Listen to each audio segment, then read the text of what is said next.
மன்னா. லூக்கா 8வது அதிகாரம் 50வது வசனம். லூக்கா 8:50.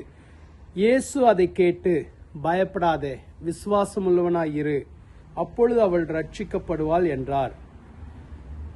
நம்மை விசாரிக்கிற தேவன், நம்மேல் அக்கறை உள்ள தேவன், நம்மை அதிகமாய் நேசிக்கிற ஆண்டவர், நம்முடைய ஆண்டவர், அவருடைய பெயர் இயேசு கிறிஸ்து. அவரை போல ஒருவரும் நேசிக்க முடியாது, அவரை போல ஒருவரும் நம்மளை வழி நடத்த முடியாது. இங்கு ஒரு மனுஷனை பார்த்து சொல்கிறார், பயப்படாதே, விசுவாசம் உள்ளவனாயிரு. எப்பொழுது சொன்னார் என்றால், அவனுடைய வாழ்க்கையில பயப்படும்படியான ஒரு சூழல் வந்தது, பதற்றமடையும்படியான ஒரு செய்தி வந்தது.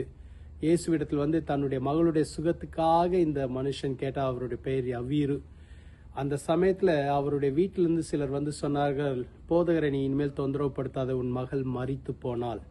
அந்த சமயத்துல எவ்வளோ பதற்றம் வந்திருக்கும், எவ்வளோ பயம், கலக்கம் அந்த மனுஷனுடைய இருதயத்துல வந்திருக்கும்.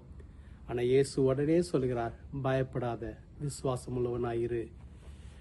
நம்மேல் அக்கறை உள்ள தேவன், நம்முடைய எல்லா சூழ்நிலைகளையும் அறிந்திருக்கிற தேவன், நம்முடைய உணர்வுகளை புரிந்து கொள்கிற தேவன், ஏற்ற வேலையில ஏற்ற வார்த்தையை கொடுத்து நம்மளை தேற்றுகிற தேவன், நமக்கு அற்புதம் செய்கிற தேவன். இந்த யவீருக்கு உடனே சொன்னார், பயப்படாத.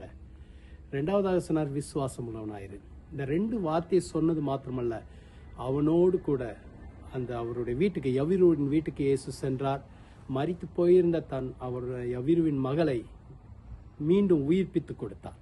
உங்களுடைய வாழ்க்கையிலும் உங்களை விசாரிக்கிறவர், உங்களுக்கு என்ன செய்ய வேண்டும், என்ன மாதிரி அற்புதம் வேண்டும், என்ன மாதிரி உங்களுக்கு ஒரு உற்சாகம் வேண்டும் என்பதை அறிந்திருக்கிறார். இன்றைக்கு அதை செய்வார். ஜெபிக்கலாமா?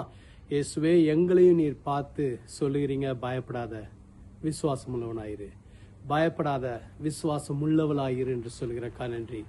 உங்களிடத்தில் வந்தவங்களை ஒருபோது நீர் வெட்கப்படுத்துகிற தேவன் அல்ல. உங்களுடைய பிள்ளைகளுக்கு வேண்டிய அற்புதங்களை செய்யுங்க. அன்னைக்கு யவீருவின் மகளை திரும்ப உயிரோடு கொடுத்தீரே.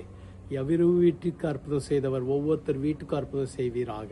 உங்களுடைய பிள்ளைகளுக்கு நன்மை உண்டாகட்டும். இந்த நாள் ஆசீர்வதிக்கப்பட்ட நாளாக இருக்கட்டும். இயேசுவின் மூலம் ஜெபிக்கிறோம் பிதாவே, ஆமென். கர்த்தர் உங்களை ஆசீர்வதிப்பார். ஆமென்.